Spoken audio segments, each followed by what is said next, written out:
Hey, Shalawam, Shalawam.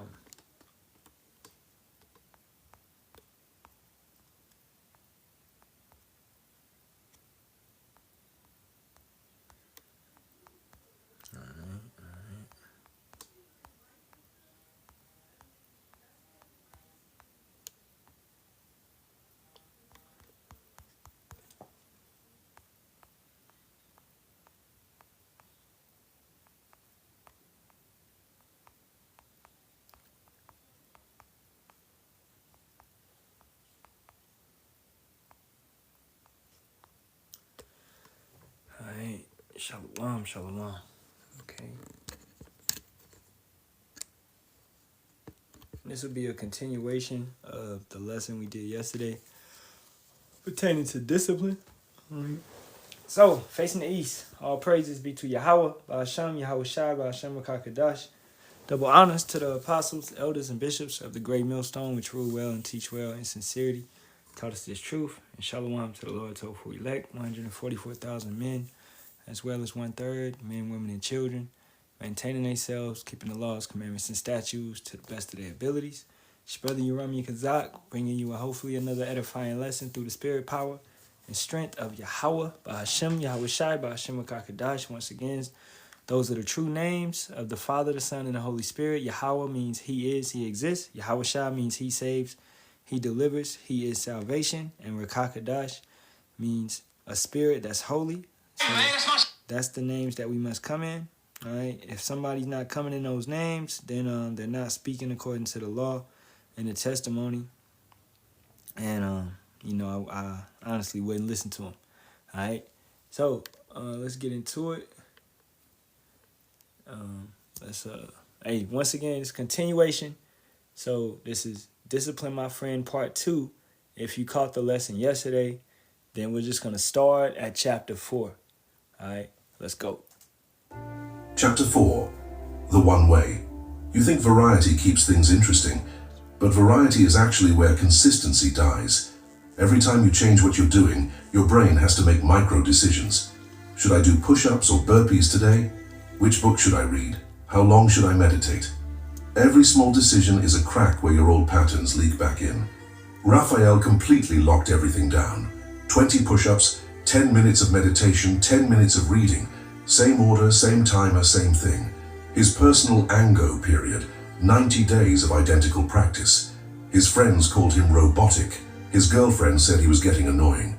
They didn't understand that annoying was exactly the point. 3rd week, his mind went to war. Every morning it screamed for variety. This is stupid. You're not a robot. Mix things up or you'll burn yourself out. 4th week, something broke. Not his discipline, but his resilience. The voice of negotiation grew quieter. By week 6, he was halfway through his push-ups before he even realized he'd started. The practice was taking care of itself. This is what people don't understand about consistency. It's not about willpower lasting forever. It's about repetition until willpower is no longer needed. Your body learns the sequence like a dancer learns choreography. An MIT researcher who has studied the automatization of behaviors for 12 years explains, when you repeat an action in the same context for approximately 66 days, the basal ganglia of the brain take over. The behavior becomes automatic. You are no longer deciding to do it, you are simply doing it. On the 35th, Raphael caught the flu. On the 40th, he was traveling for work. This is where the old pattern kicks in. Sick day, E, rest day. Travel, E, exception. This is where you gave up before, where everyone gives up, because perfect practice requires perfect conditions, and perfect conditions do not exist. But Dogen understood something about gaps that changes everything. He wrote that practice must continue without even a moment of gap, because in that gap, all your old patterns return. Hey man, that man preaching right there. Alright, this is 2 Timothy 2:15. Study to show thyself approved unto power, a workman that needeth not to be ashamed, rightly dividing the word of truth. So, as he said, it's no perfect conditions, right? You're going to have to learn and study and grow in whatever affliction that you are suffering. You know what I'm saying? Whatever you're going through, regardless if it be financial problems, woman problems, living conditions, okay? You can't make any excuses just because, as in the video, what he said, he was sick. But on the 40th day, back up at it. You can't make any excuses, all right? We got guys, hey, you may lose somebody. Okay, take 3 days off and then get back into it. You don't just be like, oh, I'm going to stop preaching because I lost. Somebody died. People die. You know what I'm saying? We have a comfortability in the scriptures knowing where they go, understanding the afterlife, understanding the spiritual realm, right? So just because you're going through something does not mean that you use these excuses, man. Stop feeling sorry for yourself, right? This training, because this is what this is. We are preparing to be kings and priests. So this training that we're undergoing it's going to be, you know, it's extremely tough. And I would rather it be that, you know? Hey, it needs to be tough. We need to go through situations. We need to go to ordeals. As we read yesterday, the chastisement, being sons of Yahawah, right? So we have to be chastised. We have to be put under stress. How do you make a diamond?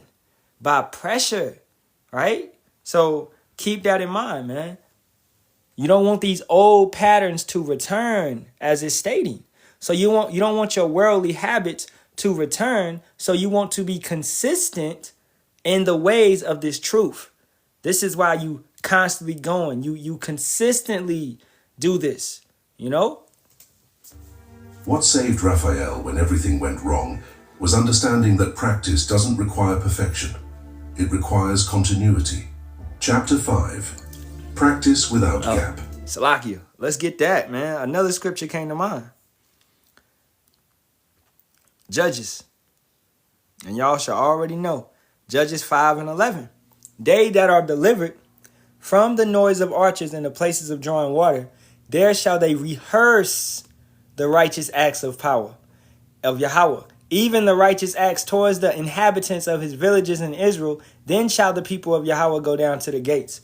So rehearsal, okay? At the end of the day, hey, if anybody in here talking crazy, I'll just get them up out of here. All right? I ain't tolerating that shit. So we are rehearsing. We are in a practice state. All right? Hey, it's getting to the point. Me, myself, I'm no longer entertaining bullshit-ass comments. Okay, I'm done. I'm tired. We are in the fourth quarter, literally 5 seconds to go. I'm done. Because these niggas don't got it, man. Okay? They don't have the discipline. They don't have the diligence. They don't have the understanding to actually research and learn the Father's name or the Son's name. So therefore, you know, not to be high-minded or nothing, but we looking at these individuals like they some little pipsqueaks, man. You still calling on Christ? You still calling on Jesus? You still calling on, you know, I'm not wasting my energy on them. Let them be. I'm not here to cut a Christian. If you have that cut a Christian spirit where you want to embarrass a Christian, then nigga, you ain't really in this truth like that, bro. You got to check your attitude and check your spirit. We are here to feed the elect and feed the sheep. I'm not leaving my sheep to go and deal with some weird ass sheep that's way over there that don't hear my voice. No, the sheep shall hear the voice, right? So they gonna listen. They gonna come into the sheepfold. But you over here dealing with these sheep and they can't hear. We telling you to come in. They like, bah. Okay? So keep that in mind, man. Forget these bugged out ass sheep. And I want to go to 1 Thessalonians 4th chapter 1-12. Furthermore, then we beseech you, brethren, and exhort you by Yahawashi Hamashiach, that as ye have received of us how ye ought to walk and to please power, so ye would abound more and more. So more and more, that should lead you to consistency. You should constantly be growing in this thing. All right? Constantly been growing. Okay? Keeping it going. For ye know what commandments we gave you by Yahawashi Hamashiach. For this is the will of power, even your sanctification, that you should abstain from fornication, that every one of you should know how to possess his vessel in sanctification and honor, not in the lust of concupiscence, even as the Gentiles which know not power, that no man go beyond and defraud his brother in any matter, because that Yahawashi is the avenger of all such, as we also have forewarned you and testified. For power hath not called us unto uncleanness, but unto holiness, to be set apart, all right, to not partake in worldly affairs and things of that nature. We see a lot of individuals, you congregate with a lot of bug outs, you know, and these things are not acceptable from Yahawah, Bahasham, Yahawashi, man. All right, you're mixing your beliefs with these individuals that don't share the same fundamentals. They don't share the same doctrine. They don't even know that today is the Shabbat, right? But you want to align with these individuals, right? We give two admonitions and we try to help an individual. But hey, if the elders, man, if a nigga can't get it, we are moving on. So why would I waste time? Why would I waste 2 fucking hours going back and forth with an individual? That's pointless, man. All right? Keeping it going. That no man go beyond and defraud his brother in any matter, because Yahawashi is the avenger of all such. As we also have forewarned you and testified, for power hath not called us unto uncleanness, but unto holiness. He therefore that despiseth not man, but power, who hath also given unto us his Holy Spirit. So if they hate the doctrine, they more so hate Yahawah, Bahasham, Yahawashi. They may think they hate you. They don't really, you know, they hate the messengers. Who gave the messengers the message? All right? But as touching brotherly love, ye need not that I write unto you, for ye yourselves are taught of power to love one another.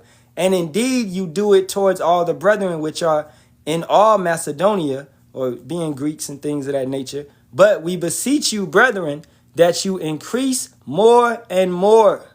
So being consistent in the proper doctrine. Like, okay, this individual right here, he's saying praise Satan. You know, should we entertain that shit? Is any brother in here, do you think we should entertain this brother saying praise Satan? Who in here? Anybody want to entertain this individual? All right? Off rip. Anybody in here want to deal with him? I mean, bro, you know, he might. No, man. The fuck out of here, bro. Okay? The fuck out of here. I mean, if somebody want to deal with him, go ahead. Use some discernment. This nigga's bugged out. I'm not wasting my time. All right? Nah, but you can change this. That's how you it's the same mindset. You want to change a hoe into a housewife. No, I'm not. I'm not taking no woman that used to walk the trap, trying to make her my wife. She's so defiled. She's extremely defiled. You know what I'm saying? So keeping it going. Verse 11. And that you study to be quiet and to do your own business and to work with your own hands as we commanded you, that you may walk honestly towards them that are without, and that ye may have lack of nothing. All right. Now, what does that mean? Dealing with the elect brothers that once again hear the voice. They're going to receive it. It's going to resonate with them. They're gonna like we heard it when we first heard the truth. Bro, we was locked in like, yo, that's it. That makes so much sense. Okay, Yahawashi, yo, that's it. And then what did we do? I would hope that you went and studied, looked it up, and verified. It didn't take us that much time. I'm not bucking up. I wasn't one to buck up with it. I'm like, no, that's not the right name. No, that's not. No. I hear the voice and I'm like, yo, okay. I continue to listen. I stumbled upon Great Millstone. I'm like, yo, this is it. This is what I've been searching for my entire existence. Because every single reincarnation, you're searching for Yahawah, Bahasham, Yahawashi. You know, so when you find that in whatever lifetime, that's it. You're going to be locked in the rest of that lifetime. Yahawah Ratazah, you be of that number. You know, and that's a beautiful thing. Because it's going to bring that discipline out of you. It's going to bring that diligence out of you, you know? So let's keep it going. And more so, another thing that chapter 4 stated was no breaks, no gaps, no hiatus. It's no vacations with this thing, right? The all-or-nothing lie has killed more consistency than laziness ever could. You tell yourself, if I can't do the full 20 minutes, why do anything? If I can't do perfect push-ups, I'll wait until tomorrow. This thinking creates gaps, and gaps are where your old self crawls back in. Look at any elite athlete, and you'll see something people misinterpret. They have rest days, but those rest days are still progress. They're intentional, strategic, planned, never because they feel lazy, never because they don't want to train. A rest day allows them to train harder tomorrow. This is still movement toward the goal, but when you skip because you're tired, that's not rest, it's retreat. A river never stops flowing. During a drought, it may be a trickle, but it never stops. The moment it stops, it's no longer a river. It's a memory of where the water used to be. Your practice is the same. The moment you create a gap, you're no longer practicing. You're someone who used to practice. Travel day arrived on day 40. Airport at 4 a.m., meetings all day, no gym at the hotel. Raphael did push-ups in the airport bathroom. People looked at him like he'd lost his mind. Great. He meditated in the Uber. He read on the plane. Nothing was perfect. Exactly. And with that being said, don't make excuses on being like, well, you know, I was working today. I was too busy. I couldn't get a lesson in. Okay, well, you could have read. All right. If you had your phone with you, you could have pulled up the Blue Letter Bible and read a chapter. All right. Don't make these excuses. Don't and get to the point where an excuse is a lie to yourself. That's what it is. You're lying to yourself. You're making all these excuses. Man, I was about to, you know, it's the Shabbat. I'm chilling out. I was about to just chill out, probably go to sleep in about an hour, but I was like, all right, man, let me hit the button. You know, let me finish this discipline lesson just to do it.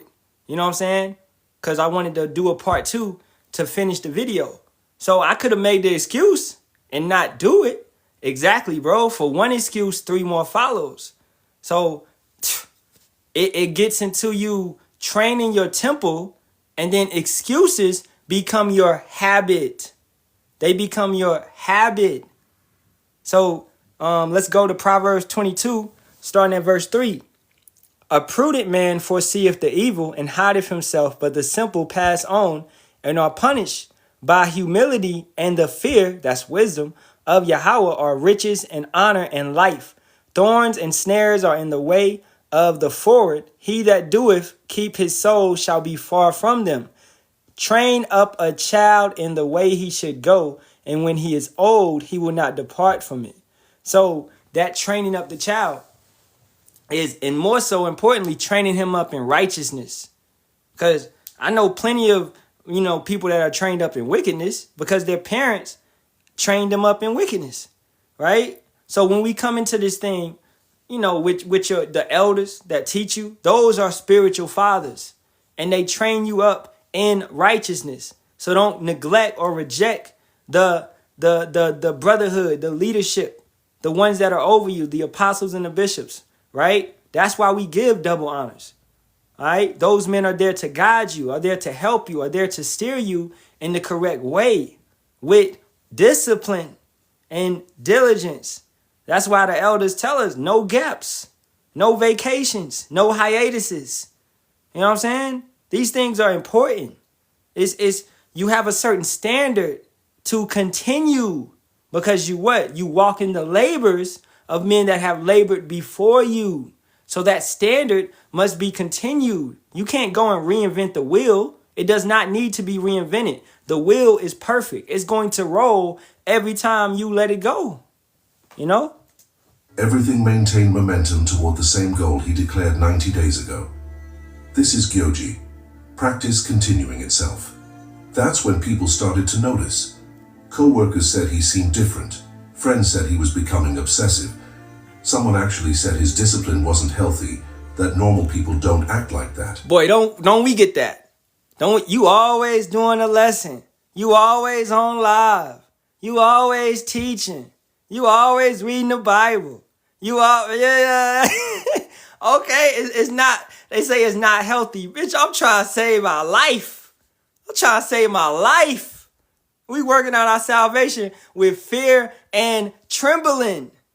So to a worldly individual, because where is their heart? Where is their treasure? It's on earth, but our treasures is in the heaven, right? So we're building it up constantly. You know, we put our affection on what's above, as the scriptures state. So, yes, we're going to occupy until Yahawashi comes. We're going to occupy in prophecies. This is what we were commanded to do. You know, so if this is what you see us doing majority of our time, then I guess we're doing something right. You know? When you hear these words, you know you're on the right track. Normal people get normal results. You're not trying to be normal, you're trying to be unbreakable. But here's what no one prepares you for. The unexpected obstacles you never saw coming. The things you can't plan for because you don't know they exist. Chapter 6. Let's get that Romans. Normal people get normal results. We're not trying to be normal. Romans 11:7. What then Israel hath not obtained, that which he seeketh for, but the election hath obtained it, and the rest were blinded. Right? So we're not trying to fit in with the rest. This is why you make a calling to your election, for the election to be sure. You put forth that effort. You know, you got to cry out. Slakia. The servants cry day and night. They're never silent. That's the watchman. You cry day and night. You're never silent. Khan, Kadash, we are set apart. We are holy. As we read earlier in that 1 Thessalonians, we are seeking to be holy, not unclean. You know, so it's extremely important. We're not fitting in with the world, man. We're not here to fit in with the world and move by with these individuals just like that. No, man, they're lazy, they're slothful. All right, they won't even enter into that straight gate, as the brother is putting, because they're not going to be allowed to walk in. They're going to have to come through regeneration, reincarnation. Now, we are trying to walk through, but that path isn't an easy path. So we have to have the armor. We have to have our spirit and our faith built up. All right, let's keep it going. Solutions. Your child gets sick. Your car breaks down on the way to the gym. Your boss keeps you late. These are consistency killers because you haven't pre-decided how to handle them. Every time an unexpected obstacle appears, you have to make a decision under stress. That decision in that moment of chaos is where you'll choose the path of least resistance every time. The obstacle wins because you're fighting a battle you didn't prepare for. Zen monasteries have operated for centuries without missing a single day of practice. Earthquakes, wars, famines. The practice continues. How? They don't make decisions when obstacles arise. The answer already exists. When the meditation hall floods, they go to the dining hall. When the dining hall catches fire, they sit in the courtyard. There is no meeting, no discussion, no negotiation. The bell rings. The response is automatic. Raphael wrote down every obstacle that had ever broken his consistency and pre-solved each one. Boom. Now, hey, what should that lead you to? 1 Peter 4:12. Beloved, think it not strange concerning the fiery trial, which is to try you, as though some strange thing happened unto you. So these obstacles, these challenges that are going to come out of nowhere and kick your ass, man. Yes, they're going to kick your ass. I understand that. Yo, we getting our ass kicked. All right, it's a humbling situation, you know. So we feel it. We're going through it, but it's to refine us. It's to break us down, to build us back up. So we are broke down and built back up. These obstacles, you know, and you just gotta, hey, as the scriptures say, you gotta take it cheerfully. We read that scripture yesterday, so I'm not gonna read it again. But you have to take these situations cheerfully, and use wisdom in it, and also thank the Most High. Thank Yahawah Bahasham Yahawashi when you're going through all your trials that you're going through. You know, he will not forsake you. He's putting you through it. As the brother said, count it all joy, right? Verse 13, but rejoice inasmuch as ye are partakers of Hamashiach's suffering, that when his glory shall be revealed, ye may be glad also with exceeding joy. If ye be reproved for the name of Hamashiach, happy are ye, for the spirit of glory and of power resteth upon you. On their part, he is evil spoken of, but on your part, he is glorified. But let none of you suffer as a murderer, or as a thief, or as an evildoer, as a busybody in other men's matters. All right. Yet if any man suffer as a Christian, let him not be ashamed, but let him glorify power on this behalf. For the time is come that judgment must begin at the house of power. And if it first begin at us, what shall the end be of them that obey not the gospel of power? So we're going through it, and we're going to get it extremely hard, but our ultimate reward is being saved from that second death, man. You know, so we're going to feel it. You look around, you look at these heathens, these 2/3 Jakes, they may have it nice. Okay? You know, but don't think about it like, why is the Lord blessing? Money don't equal blessings. Okay? It doesn't mean that he's blessing them or he's dealing with them more than you just because they can pay their bills. All right? Just because, you know, they can go on vacations twice a year or whatever it may be. They're in the spirit of myrrh. They're in the spirit of partying. They're in the spirit of peace at this sense. They don't really understand what's about to take place. Okay? Hey, perfect. Envy not thy oppressor. So I don't care what they have, man. We going to keep moving and be thankful for what we have, because once again, as we said yesterday, we are the richest men on this planet because we have wisdom. We have Sophia. All right? I get that. I get y'all precepts. 1 Timothy 6:12. Fight the good fight of faith. Lay hold on eternal life, whereunto thou art also called and hast professed a good profession before many witnesses. This is when these obstacles, these situations are happening, you're not breaking down. As it was stated in the video, you're pre-solving these situations. How do you do that? With faith, with prayer, with the treasures you've already built up with. So when you have to make a spiritual withdrawal, it's going to be okay because you're keeping the laws, commandments, and statutes. So guess what? Your prayers are heard for you. Your prayers are actually heard. A heathen's prayers ain't heard, man. A 2/3 prayers ain't heard. They're actually rejected. All right. Let's go to that Psalms 37,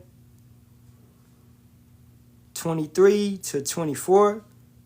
And it reads, the steps of a good man are ordered by Yahawah, and he delighteth in his way. Though he fail, he shall not be utterly cast down, for Yahawah upholdeth him with his hand. Exactly. So you want to be under the shadow of the wings, right? You want to be under that protection that Yahawah Bahasham Yahawashi is ultimately providing to the ones that he love. All right? Sirach 11 and 21. Marvel not at the works of sinners, but trust in Yahawah and abide in thy labor, for it is an easy thing in the sight of Yahawah on the sudden to make a poor man rich. Exactly. Right? So, and you know, we don't want to be rich, man. You know, he can make us rich, but shoot, we just need our daily bread. Keep me on edge. That's what we going into. Keep me on my toes, right? Keep me on my toes. The Wadi Yahawah Bahasham Yahawashi, all right? You know, and that's what most of us are on. We on our toes. We got to keep going. We got to stay consistent. We got to do what we got to do. Riches, hey, you might not have the spirit to deal with riches. You might get rich, 5 million, 10 million, hit the lotto or something, and you might fall out of the truth. You're like, I don't got all right, so riches might be your stumbling block. You know what I'm saying? All right, let's get that. We get that Revelations 2 and 9, and I'm gonna keep going. Revelations 2 and 9, and it reads, I know thy works and tribulation and poverty, but thou art rich. And I know the blasphemy of them which say they are Jews and are not, but are the synagogue of Satan.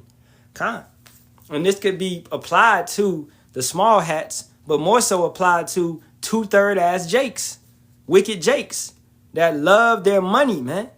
You know what I'm saying? I'll get that Proverbs real quick. Proverbs 30, 8 through 9. Remove far from me vanity and lies. Give me neither poverty nor riches. Feed me with food convenient for me, lest I be full and deny thee and say, who is Yahawah's? Or lest I be poor and steal and take the name of my power in vain. Exactly. Perfect. All right. Let's let it ride. Plan for rain. Push-ups in the garage. Guests staying home. Silent workout in the bathroom. Hangover, which shouldn't happen, but if it does.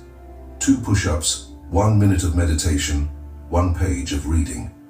Each scenario had its predetermined response. When X happens, I do Y. No thinking, no negotiating, just execution. The power of this isn't just maintaining the sequence, it's that you stop wasting mental energy on decisions. Your brain knows that no matter what happens tomorrow, the practice continues. This certainty changes your entire nervous system. A Yale University behavioral psychologist who has been studying decision-making for 20 years found, when you pre-decide your actions, you remove decision fatigue from the critical moment. Your prefrontal cortex, responsible for willpower, remains intact to execute rather than decide. Day 70. Raphael's practice had become completely automatic. He would sometimes wake up not even remembering doing the push-ups. His body simply moved through the sequence like a programmed machine. His girlfriend's mother visited for a week. He did push-ups in the bathroom at 5 a.m. The practice continued because the answers were already written. On the 90th, he completed his personal ango, 3 months of uninterrupted practice. But something deeper had happened. He was no longer the same person. Friends literally told him, your consistency is scary. Boom. And that's what we get. All right? But this is why, like, doing lessons should be a habit. You know? It should be habitual to you. Hey, I'm gonna wake up. Hey, I'm gonna pray. I'm gonna do what I gotta do. I'm gonna get home. Hey, the whole day I might be planning a lesson throughout the day, right? It's habitual. I know I gotta do this. I gotta put in my time before you do any of your pleasures. Before you know, whatever it may be, chill out with the rib or whatever. You giving your time to Yahawah, Bahasham, Yahawashi first. All right. So habitually, this is something that needs to be trained. All right. Because if you just say, yeah, I'm going to do a lesson, but you don't, then you're not bringing that repetition into your body. You're not training your body. All right. We look at Elder Apostle Har is a perfect example. 2 to 3 lessons every single day. That's habitual. He's just automatically on it. You know, not missing a beat. All right? So it's habitual. I expect that. You know what I'm saying? I get that 2 Timothy for you. 2 Timothy 4 and 5. But watch thou in all things, endure afflictions, do the work of an evangelist, make full proof of thy ministry. Right? And this would be consistent. Let's go to the top of that. Right here. Really pointing to verse 2. I charge thee therefore before power and Yahawashi Hamashiach, who shall judge the quick and the dead at his appearing in his kingdom. Preach the word, be instant, in season, out of season. Reprove, rebuke, exhort with all long suffering and doctrine. Ain't no vacations. Ain't no time off. So be instant, in season and out of season. Out of season would mean such as in the winter, when it's 40 degrees, you know, it's cold outside. You gotta put on a couple layers, but you still go out and do the works. You know, you don't make those excuses. In the summer, when at the camp, man, every part of your body is drenched in sweat, you know, but you still do the work. You don't make no excuses. All right. I mean, whatever, man, you got back pain, knee pain. Yeah, we brothers deal with that. We got ailments. We got these type of things, man. But we still do the work.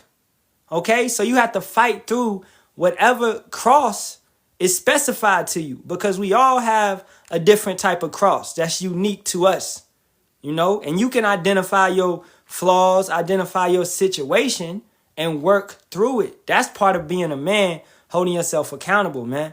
So, you know, if you don't get nothing from these 2 lessons that I did, is cut the excuses. Cut the excuses, which, as I said, excuses are you lying to yourself. That's what an excuse is. Let's keep it going. Response was perfect. Great. Chapter 7. The transformation. Because when your discipline makes others uncomfortable, you're finally operating at the right level. Your existence proves that everything they say is impossible is actually just uncomfortable. That's why they'll call you obsessive. That's why they'll say you need balance. They need you to slow down so they can feel better about standing still. But you're not doing it for them. You're doing it because you've discovered the secret. Consistency isn't about doing something every day. It's about becoming someone who can't do it any other way. When you implement the Gyoji system, public declaration, fixed schedule, a seamless practice method, and pre-resolved answers, you're not just creating habits, you're reshaping your identity. You stop being someone who tries and become someone who simply is. And when that happens, when that transformation is complete, people will look at you and think, how does he do that? And the answer will be simple. He doesn't. He is. Ooh, he doesn't. He is. I like that. So you gas yourself. You'll be like, well, this ain't commanded. This is commanded of us to be disciplined, to be my phone on the charger. But this is commanded of us. Okay, you are commanded. Let's go to 2 Timothy 2, start at the top. Thou therefore, my son, be strong in the grace that is in Hamashiach Yahawashi, and the things that thou hast heard of me among many witnesses, the same commit thou to faithful men, who shall be able to teach others also. Thou therefore endure hardness as a good soldier of Yahawashi Hamashiach. No man that warreth entangleth himself with the affairs of this life, that he may please him who have chosen him to be a soldier.